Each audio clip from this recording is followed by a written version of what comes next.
voyons la croix.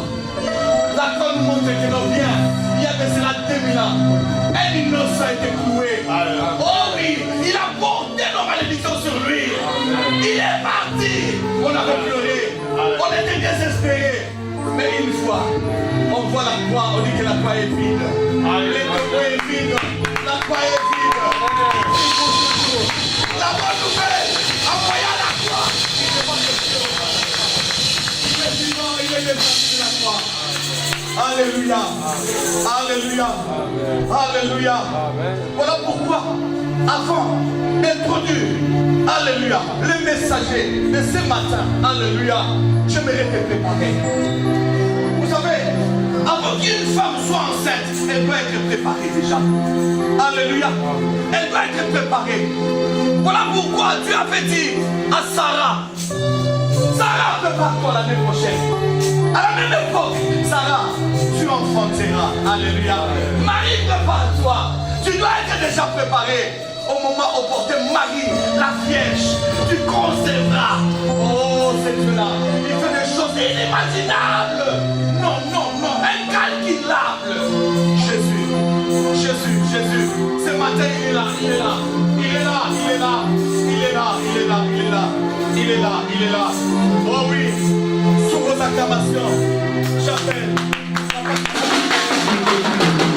Alléluia. Alléluia. Alléluia.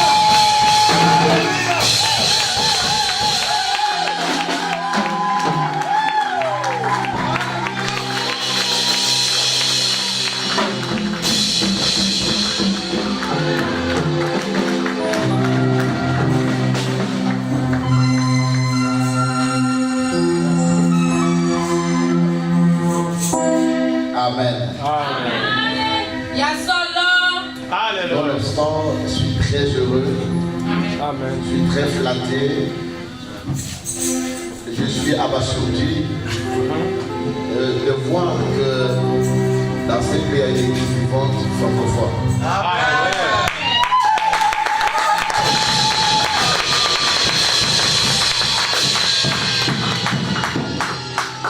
Je m'y attendais à tout sauf à ça. Et la preuve est là que je suis resté vivant. Et je dirais à quelqu'un ce matin de me prêter toute votre attention dans le message que je vais annoncer. Amen. Je ne sais pas ce message si ça a une prophétie pour toi. Amen. Ou quel genre de message Dieu donnera. Je parlais avec le pasteur, il m'a dit que pratiquement toutes les nationalités sont là. Amen. Nous avons des frères gabonais, des sœurs gabonaises. J'ai été plusieurs fois au Gabon, fait des campagnes au stade de Magbongo, au stade de Dolomi. J'ai été en Côte d'Ivoire, fait le stade de Yopougon et au Fouet-Douani. J'ai été au Cameroun, faire la campagne au stade de Yaoundé et le stade à Bertois. Je suis allé même dans les villages du président à Saramelima, à Linde et tout ça. J'ai été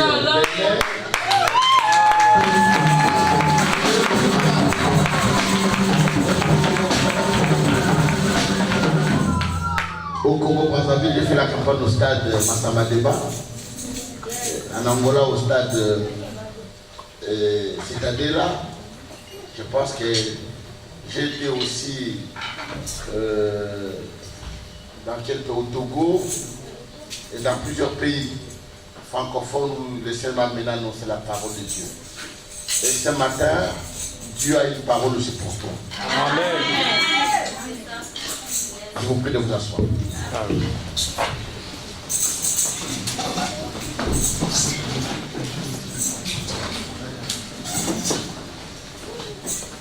Nous ouvrons nos Bibles dans les livres de Marc.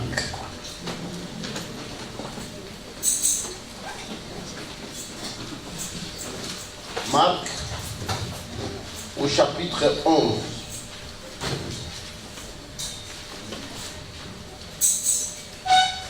Nous commençons au verset 11. Nous arrêtons au verset 14. Et nous allons reprendre le verset 20 pour nous arrêter au verset 24. Marc chapitre 11, du 11e verset au 14e, et nous allons du 20e verset au 24e verset. Il est écrit. Jésus entra à Jérusalem dans le temple. Quand il eut tout regardé, vu l'heure tardive, il s'en alla à Béthanie avec les 12. Le lendemain, comme il sortait de Béthanie, Jésus eut faim. Apercevant de loin un figuier qui avait des feuilles, il alla voir s'il trouverait quelque chose. Mais en étant approché, il ne trouva que des feuilles, car ce n'était pas la saison des figues.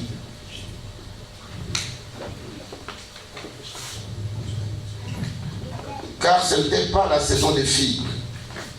Il prit la parole et lui dit que personne ne mange plus de ton fruit. Et ses disciples l'entendirent.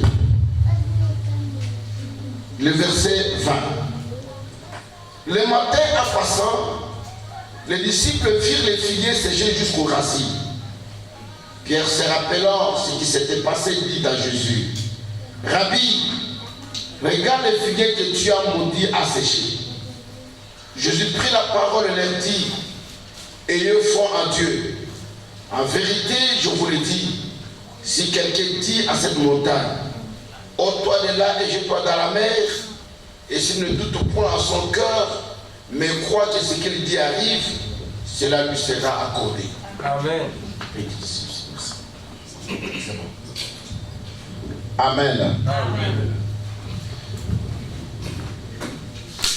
C'est pourquoi je vous dis, tout ce que vous demandez en priant, croyez que vous l'avez reçu et vous le verrez s'accomplir. Amen. Amen. Seigneur, je voulais te dire merci ce matin. Utilise ma bouche comme un instrument dans tes mains. Que les paroles soient tiennes, ce peuple est venu pour toi. Et nous voulons vivre d'une manière particulière ta main puissante. Que le rhéma qui vient de toi, Seigneur, agisse et manifeste, toi, Seigneur, que nos cœurs soient disposés à recevoir ce que tu as préparé pour nous. Tout ce qui est contraire, de distraction, d'envoûtement, de principauté, des sommeils, je les chasse. J'envoie sur la barre de la croix au nom de Jésus. Amen. Que cet endroit soit environné de ta gloire et de ta puissance, et que les anges de ton nom campent tout autour de nous. Amen. Que ton sang qui a coulé sur la croix de Golgotha nous couvre. Au nom de Jésus. Amen. Amen. Qui dit encore Amen? Amen. Encore plus fort. Monte encore plus haut.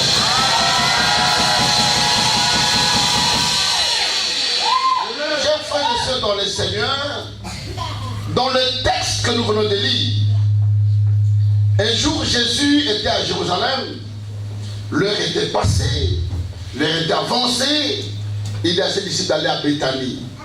Et Béthanie n'est pas loin de Jérusalem. À 4 fois je suis allé en Israël, alors c'est vraiment à côté. Et ils sont partis à Béthanie, ils ont passé la nuit. Et le matin, ils devaient rentrer encore à Jérusalem. Mais en rentrant le matin, la Bible dit Jésus eut faim. Parce qu'il était Dieu, il était homme. Et dans son humanité en tant qu'homme, il avait faim, il avait sommeil, il s'est fatigué, il dormait. Et quand il eut faim, il vit un figuier qui avait des feuilles. Et Jésus s'approcha avec envie d'avoir des fruits dans cet arbre. Mais la Bible dit quand il est arrivé, il vit que l'arbre n'avait pas de figues, n'avait pas de fruits. Mais il est écrit que ce n'était pas la saison de figues. Ça veut dire que ce n'était pas la faute du figuier. Parce que ce n'était pas sa saison. Mais malgré cela, Jésus n'a pas considéré le temps, mais il a maudit les figuiers. Il prit la parole et dit, à dater d'aujourd'hui, que personne ne mange plus jamais de ton fruit. Que tu sois séché des racines jusqu'aux feuilles. Il prit cette parole et s'en alla. Mais dans les groupes, il avait ses disciples, comme Pierre que vous connaissez, qui posait beaucoup de questions. Regardez toujours les figuiers. les figuiers n'étaient pas séchés à cet instant-là.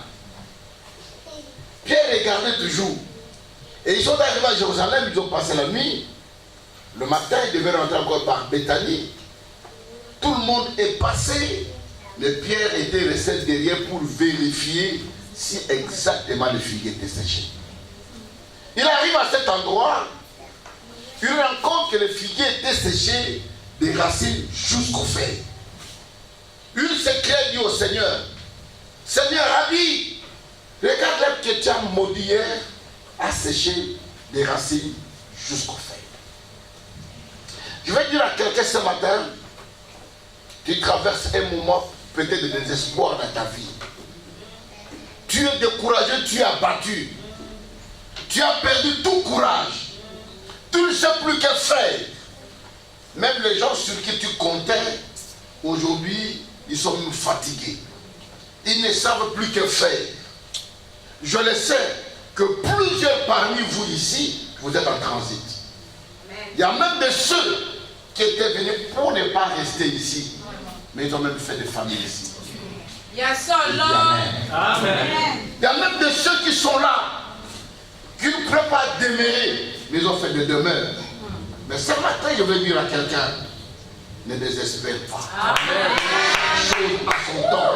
Amen. Le temps de Dieu, quand Dieu ouvrira, tu ne forceras jamais. Amen. Et la Bible dit, Jésus prit la parole et dit à Pierre, Pierre, en vérité, je te l'ai dit, si quelqu'un a la foi, il dira à cette montagne, ôte-toi de là et jette-toi dans la mer. Et s'il ne doute point, la montagne l'obéira. Écoute-moi ce matin, la montagne dont on parle ici, ce n'est pas la montagne dont j'ai trouvé dans votre ville ici. Tout autour de cette ville, il y a des grandes montagnes. Jésus ne parlait pas de ces montagnes. Amen. Et pourquoi il a pris l'exemple de la montagne? Parce qu'on devait savoir qu'une montagne ne bouge pas.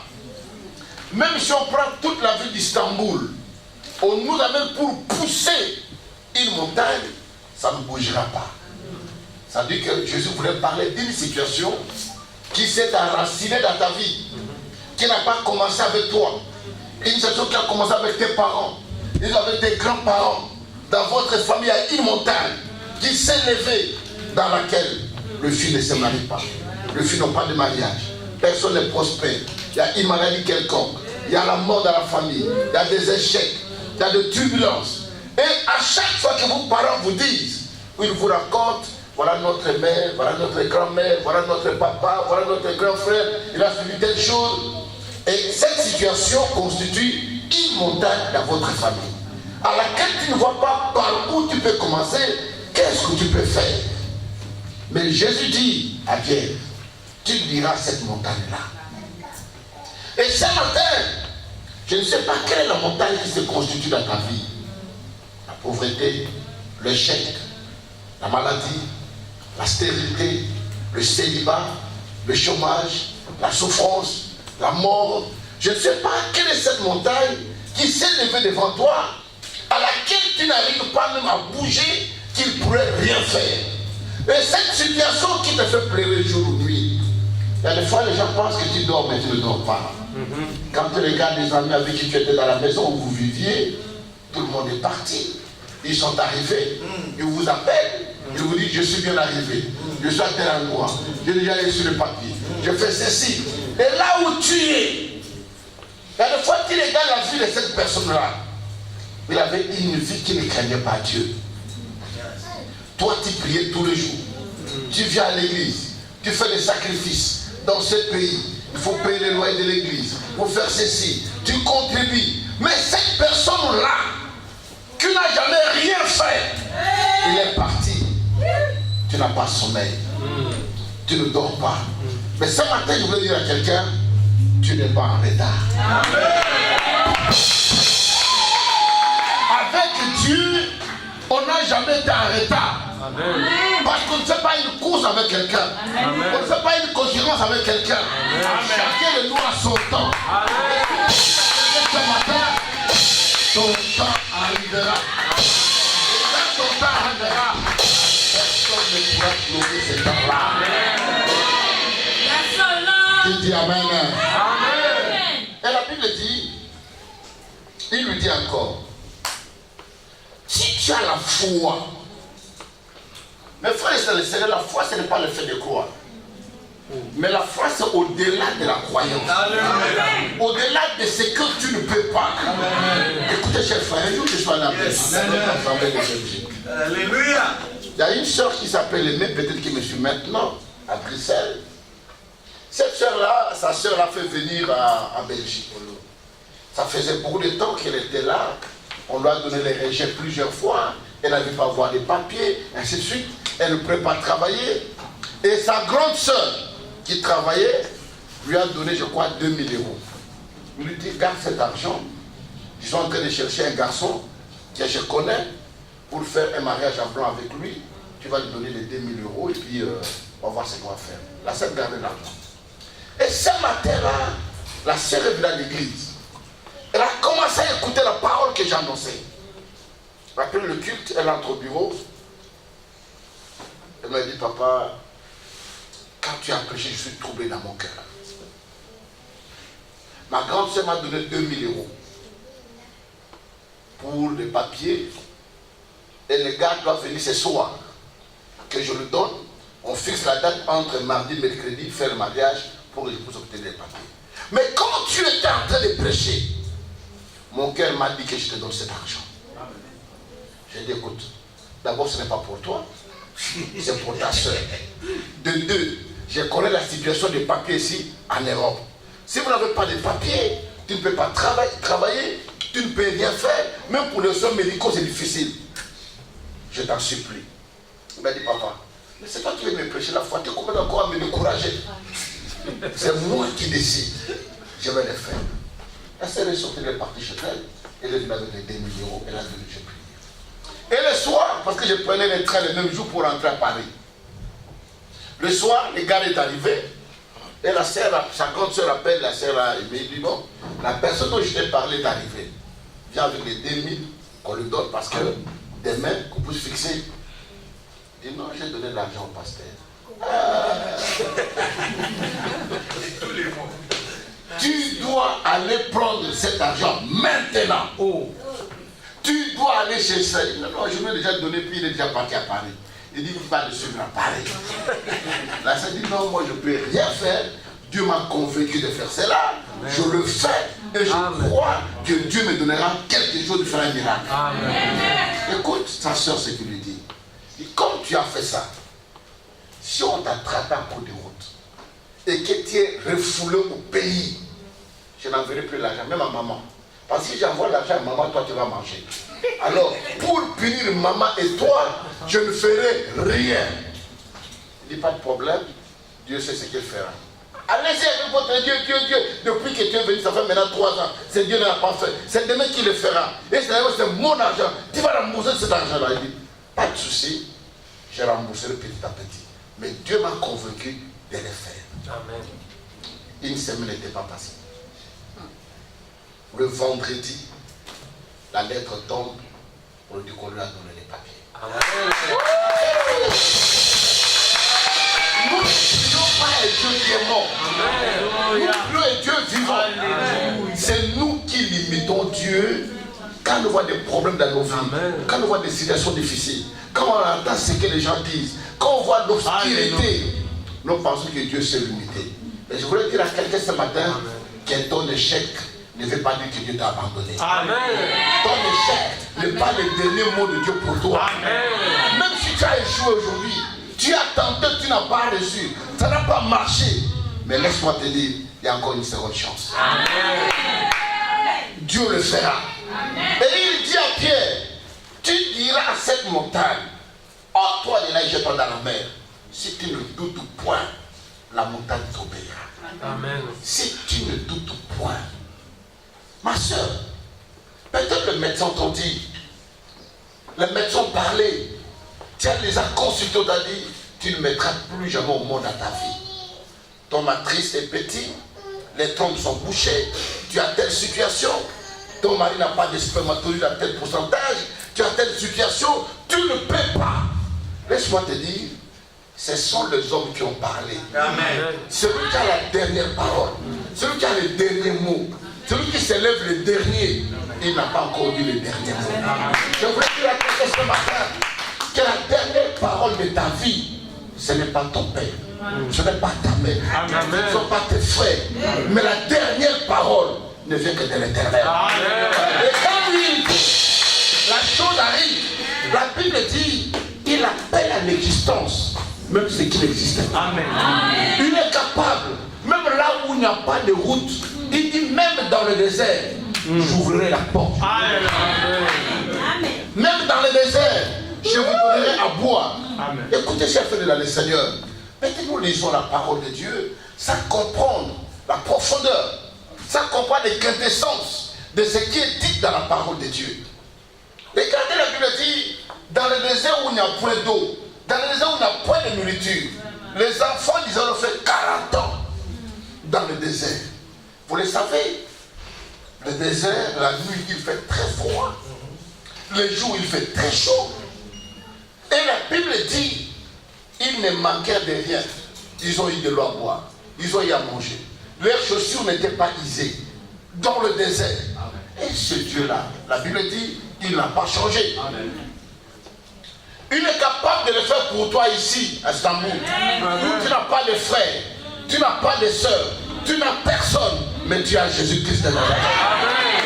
Jésus-Christ est capable de faire plus que ce que tes frères et tes soeurs pourraient faire à ta famille. Écoutez, chers frères et sœurs dans le Seigneur, je vis ces dieux-là, moi dans ma vie.